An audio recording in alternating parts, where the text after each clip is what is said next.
Everyone that comes in here looks at me as if I may be someone famous because they see the camera and they're like, it's not me. Hi, I'm Maryah Greene, the plant doctor and stylist, and this is Green Thumb, the show where I show you how to take care of your plants and watch them grow.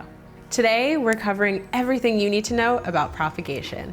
It seems like propagation has really gained popularity now that we've all really come to grips with the fact that we might have too many houseplants and we might even want to share a couple of them with our friends.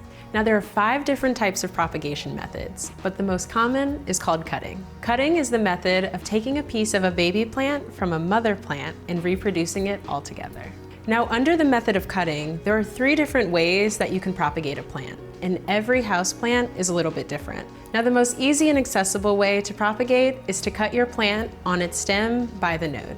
Now, some of my favorite plants to propagate are mini monsteras, wandering Jews, pothos, and any other long vining plant, but you can also propagate just about any house plant, but they just differ in care. Now, if you've ever propagated before, you know that it can be sort of a hit or miss process. But one of the things that you should really keep in mind before you begin propagating is making sure that your cutting shears are clean. Before I propagate any plant, I make sure my cutting shears are clean by disinfecting them with rubbing alcohol. Before you go in and cut your plant, or even switch between different plants, make sure they're clean and they have a sharp edge so that the propagation is successful.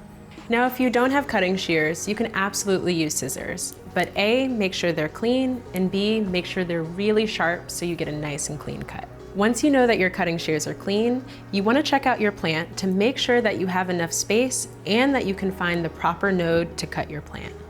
Now, the node is essential because this is the point that your plant will most likely reproduce from.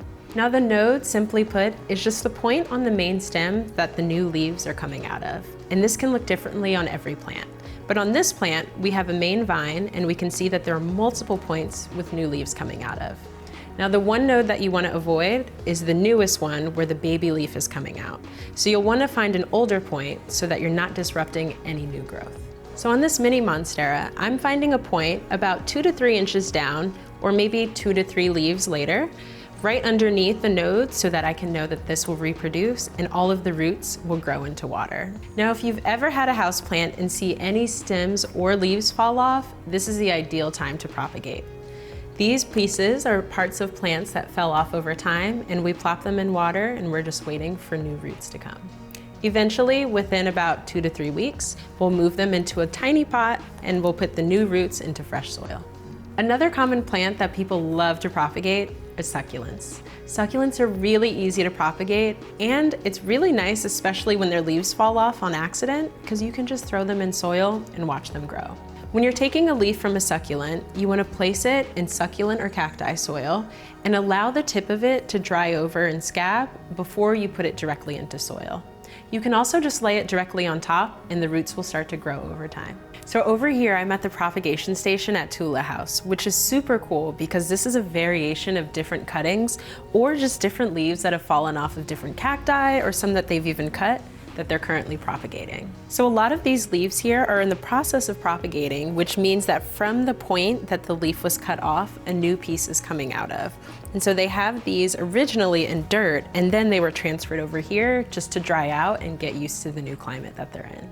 So Tula is really awesome because they allow you to come in and take a cutting, and you get to pick a mini pot, and you can pick whatever cutting you want and get some fresh soil, and then you can pot it in there and take it home. So this station here is the perfect example of how succulents propagate in comparison to regular tropical houseplants that often go straight into water and then into a pot with fresh soil. Now that you've properly cut your plant and placed it in water, the final step is to just monitor growth. Now, I often get the question of how long should you leave your cutting in water? Now, it depends on the plant, but you can roughly estimate anywhere between 2 to 3 weeks, or when you see about 1 inch or 2 of roots growing in the water. After that point, you can find a small pot long enough for the roots to curl around in, and then you want to use fresh soil and let it grow. Another thing to keep in mind is where you're placing this brand new cutting. You want to try your best to recreate its original environment, aka where the mother plant was sitting. One thing to keep in mind is to make sure you're not leaving your cutting in water for too long. If the roots get too long, it may be difficult to take it out of the glass, or over time, you might start to see the roots turning brown and mushy, and that's way too long for it to be in water. Thanks for watching this episode of Green Thumb. As always, I'm Maryah Greene, the plant doctor and stylist. Remember to subscribe below, and we'll see you soon.